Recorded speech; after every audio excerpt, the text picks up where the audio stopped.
Coucou à tout le monde. Petite vidéo de mon petit loulou. Et je l'ai appelé Loulou. Une petite perruche que j'ai eu sevrée. Et je l'ai acheté en animalerie. Parce qu'il n'a pas d'éleveur tout près de chez moi et je connais pas de contact d'éleveur. Sinon j'aurais pris un éleveur. Du coup là je fais une petite vidéo tranquillos avec vous. Je voulais vous parler d'un petit truc. Vous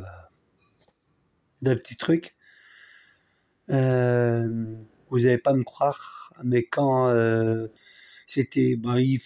ça fait 2-3 fois qu'il le fait, il se rapproche de son. Attendez, je vais zoomer. Voilà.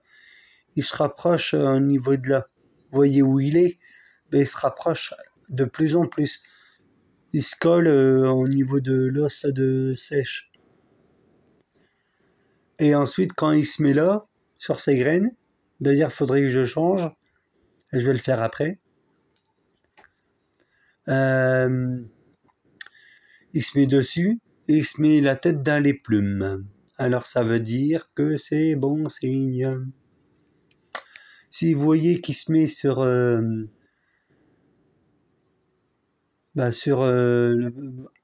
se perche et il se pose la tête dans les plumes, mais que dit que vous faites un petit bruit, que vous voyez, il ouvre les yeux mais qu'il bouge pas, ça veut dire qu'il commence à avoir confiance en vous et qu'il se rapproche.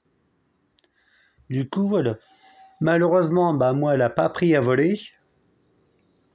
Alors du coup, je la laisse pas trop sortir parce que j'ai peur que s'ait pu retourner dans sa cage elle-même et que je dois l'attraper. Et ça, j'ai pas envie. Parce que quand même, comme hier j'ai changé sa cage pour qu'elle soit propre. D'ailleurs, il faut que je nettoie son parchoir là. Je vais le faire cet après-midi. Et aussi ses graines, quand même. Et du coup, il est sorti. Quand j'ai soulevé le haut pour remettre sur le bac de la cage, du coup, monsieur il se balade dans l'appartement. Du coup, j'ai dû l'attraper. Bien sûr, en douceur, hein, je parle parce que, voilà. Vous voyez, il se rapproche de plus en plus. Il se rapproche de plus en plus. Je plaisante pas, je sais pas si vous voyez. Attends, je vais essayer de me mettre comme ça. Alors du coup, il se rapproche de plus en plus. Voilà. Je sais pas si vous allez voir. Là, elle est à peu près au milieu de son perchoir. Que je vais pas me lever, sinon il va se remettre au fond. Alors, du coup, je l'attrape délicatement quand même pour éviter qu'il se blesse, qu'il panique encore en plus. Du coup, j'espère qu'il sera volé par la suite de ses propres ailes.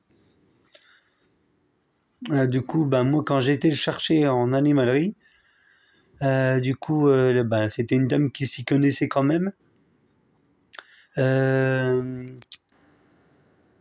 Comment? Elle était sevrée. Ils ont commencé, soi-disant, à l'apprivoiser tout doucement, mettre la main dans la cage, mettre la main tout près de lui pour qu'il s'habitue, attendre qu'il se calme. Bon, après voilà. Et là, par contre, elle avait un petit balai va les manger. Elle connaît ça. Ouais, c'est pour ça qu'il se met là. Voilà. Alors du coup, j'ai remarqué quand vous prenez votre perruche face à vous, la patte à sa droite. Ouais, la patte à sa droite. Il lui manque un petit doigt. Et quand vous avez des oiseaux non apprivoisés qui savent pas voler, achetez une petite cage comme ça, pas plus. Faut pas plus. Et laissez-le faire. Parce qu'il doit apprendre à connaître son perchoir, la distance, les barreaux, tout.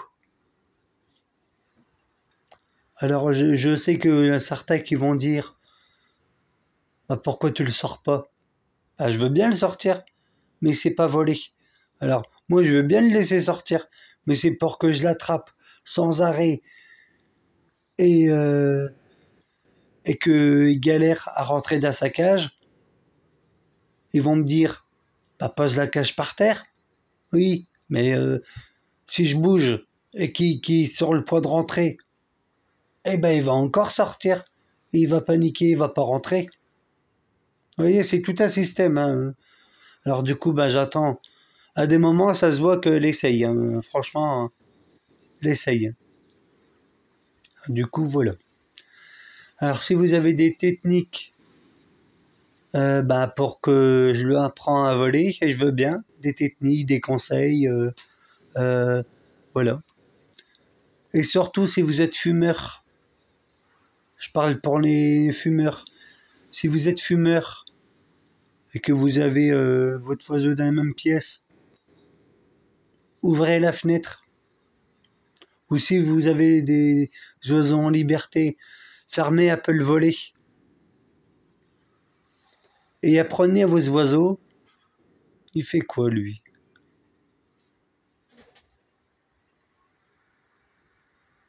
Ok, il est bizarre. Alors du coup, avant de laisser les oiseaux sortir, apprenez le bruit. Je vous montre.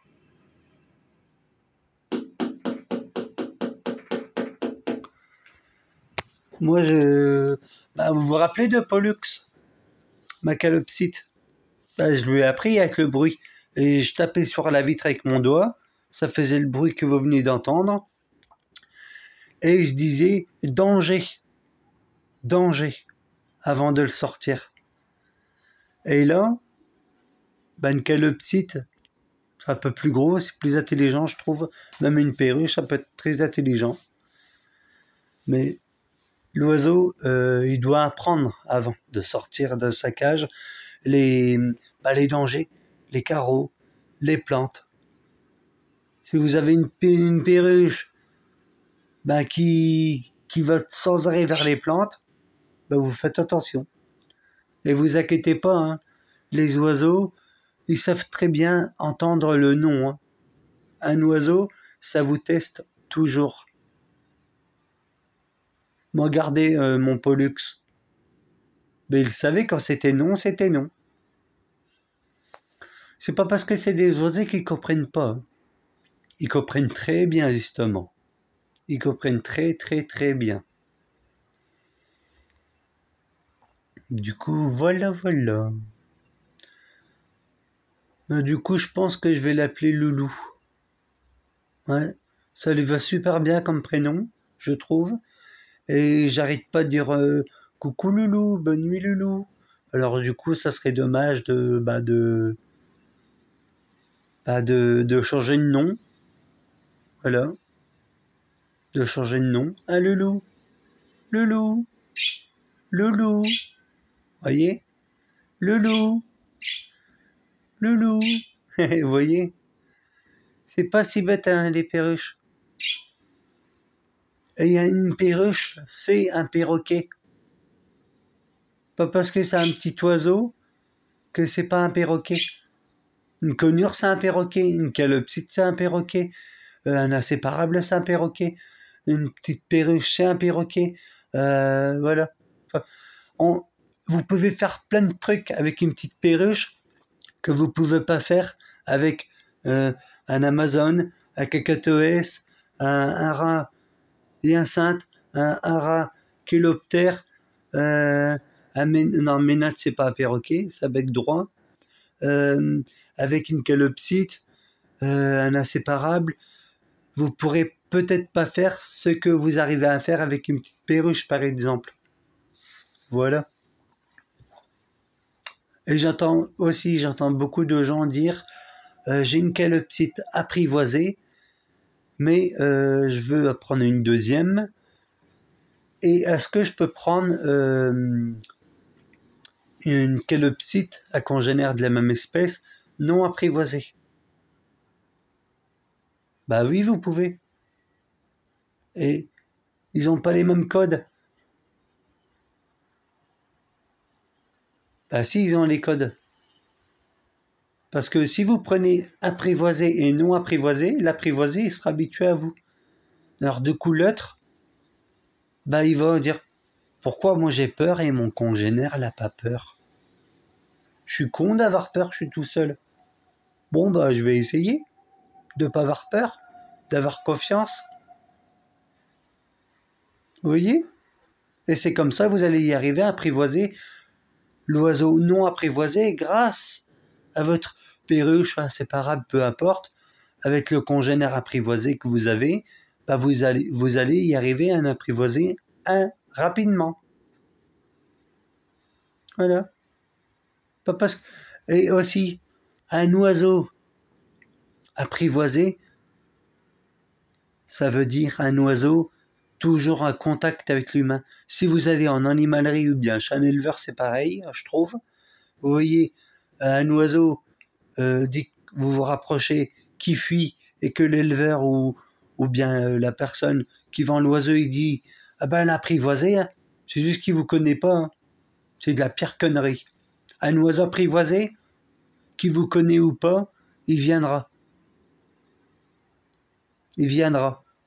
Et si vous avez un oiseau apprivoisé, et que on vous dit vous le laissez une semaine tranquille dans sa cage, c'est la pire connerie à pas faire.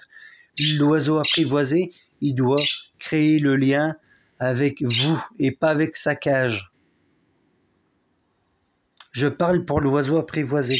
Les oiseaux non apprivoisés comme une petite perruche, une calopsite, un inséparable, là d'accord. Mais un oiseau élevé à la main, il doit créer le lien avec vous et pas avec sa cage. S'il vous plaît, n'écoutez pas les vendeurs, ce qu'ils vous disent. Parce que les animaux comme les calopsites, j'en ai déjà vu, j'ai travaillé à Jardiland tout près de chez moi. Eh ben, il avait des calopsites apprivoisées, une conure, ben, il y en avait deux, mais il y en a une qui est partie, et des rosalbins. Ben, les calopsites et la conure, ben, ils sortaient jamais de leur cage. Par contre, les rosalbins, vu que ça coûte cher, eh ben, ils restent à contact avec l'humain. Je sais pas si vous voyez ce que je veux dire, mais moi je trouve ça dégueulasse. Pourquoi ils font ça?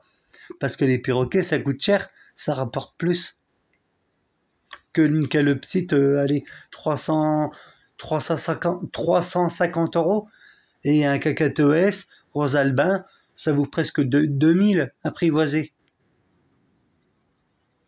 C'est pour ça qu'ils gardent le contact avec l'humain. Alors méfiez-vous de tout ça. Voilà. Et je dis ça par expérience. Parce que moi, une fois, quand j'étais plus jeune, eh ben, j'avais une calopsite apprivoisée, et le vendeur, il m'a dit 30 minutes par jour, et laissez-la une semaine tranquille dans sa cage. Ben, je ne l'ai pas écouté, je l'ai pris sur mon épaule dès le premier jour. Ben, bien sûr, je l'ai fait manger tout ça, quand même. Et tous les jours, je la sortais, et ça se passait bien. C'est pas... Voilà. Arrêtez de croire des bêtises pareilles. Faites confiance à votre instinct. C'est tout ce que je dis. Après, vous faites ce que vous voulez, hein, mais ce que vous voulez, hein, mais voilà. Moi, je dis mes expériences quand même. Du coup, ben voilà, c'est terminé pour cette vidéo. N'hésitez pas à vous abonner. N'hésitez pas à activer la cloche de notification, un petit pouce en l'air, un petit commentaire et partager, ça fera toujours plaisir. Et je vous dis à très bientôt pour une autre vidéo. Ciao, ciao, bonne journée.